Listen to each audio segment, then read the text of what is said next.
রব্বুল আলামিন বলতেছেন, ওয়ামান আ'রাদা আন যিকরি ফাইন্না লাহু মাঈশাতান দনকা। যারা আল্লাহ রাব্বুল আলামিনের জিকির থেকে, রহমানের জিকির থেকে দূরে থাকবে, আল্লাহ তাআলা তাদের মাঈশাতকে সংকুচিত করে দেবেন।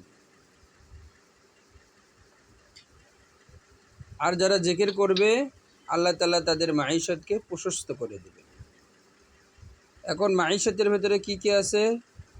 অন্ন, বস্ত্র, চিকিৎসা, আবাসন, শিক্ষা, যা কিছু আছে, মানুষের মৌলিক উপাদান যা আছে সব মাঈশাতের মধ্যে আছে। তো আমরা আল্লাহর জিকির করছি, জিকির করতে করতে শুধু এক জায়গায় নয়, আজকে আমাদের শরীরে দেখা যাচ্ছে 4টা জায়গায় খেয়াল করলে আল্লাহ আল্লাহ জিকির হচ্ছে। এই 50 নম্বর আধ্যাত্মিকতার কোর্স আমরা শুরু করছিলাম 11 তারিখ থেকে, আজকে 17 তারিখ। এই অল্প দিনের ভিতরেই আল্লাহ রব্বুল আলামিন আমাদেরকে এত সচেতনতা দান করছেন, এত নিয়ামত দিয়েছেন যে আমাদের শরীরে একটা জায়গা নয়, 2টা জায়গা নয়, 3টা জায়গা নয়, 4টা জায়গায় আমরা এখন জিকির বুঝতে পারি এত অল্প সময়ে। যালিকা ফাদলুল্লাহ, এটা আল্লাহ রাব্বুল আলামিনের বিশেষ অনুগ্রহ।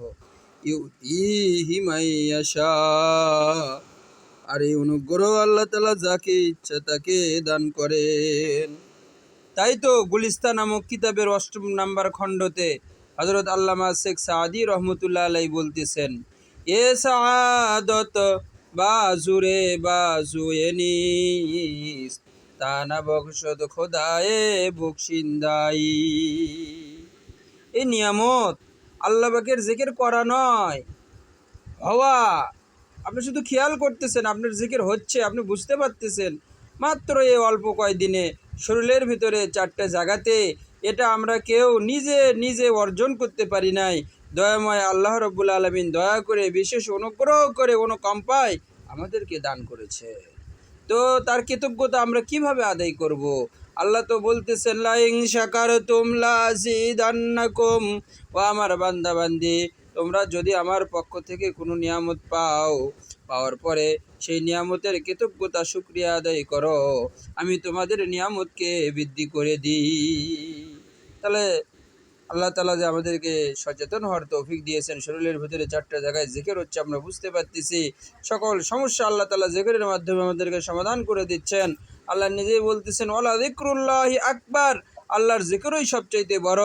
তো এই নিয়ামতের সাথে আমাদেরকে আল্লাহ পাক ইনভলভ হওয়া, সংযুক্ত হওয়ার, সম্পর্ক স্থাপনের তৌফিক দিয়েছেন।